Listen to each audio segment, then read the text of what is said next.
Last time we ended with rising resistance against Moi's regime.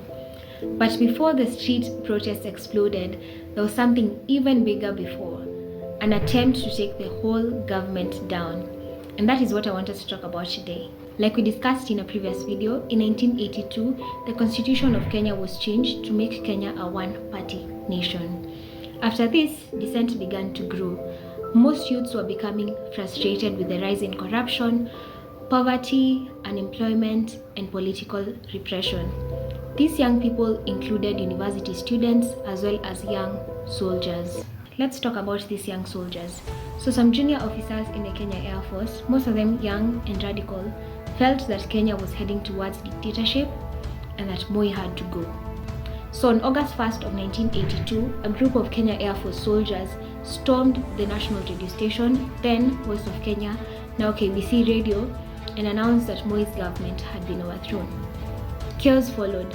Looting happened in various parts of Nairobi, and fighting was happening between Moi's loyalists and the rebel soldiers. This was happening especially in Embakasi and Isili. Some civilians joined and students thinking a revolution was happening. However, the coup was poorly organized, and by afternoon, Moi's loyalist forces, that is the army and the Kenya police, had regained control. Hundreds were killed, many more were arrested. Moi's response to this coup was brutal. He completely crashed down the Kenya Air Force. Many soldiers were jailed, tortured, or executed. He completely disbanded the Kenya Air Force and rebuilt it again with his own loyalists. In universities, especially the University of Nairobi, crackdowns were hard.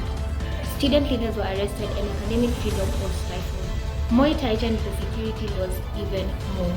This meant more surveillance, more political arrest, and torture chambers like the Nile House became more notorious. Fear became part of everyday life. At first, many Kenyans were terrified. After the failed coup and the brutal crackdown, many of them became even more cautious. Speaking out against the government could cost you your freedom or your life. However, underneath the fear, anger was brewing. The coup and how the regime reacted to the coup opened their eyes. The promise of independence had been hijacked. Kenya wasn't really free. And so some began to quietly organize a resistance. So what was happening to the children and the teenagers during this time?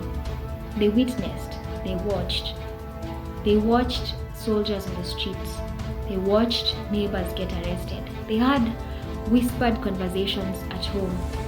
They saw their parents afraid to criticize the government, even in private. They learned two things very early on. Power could be brutal, and freedom wasn't really guaranteed. So what happened to these kids?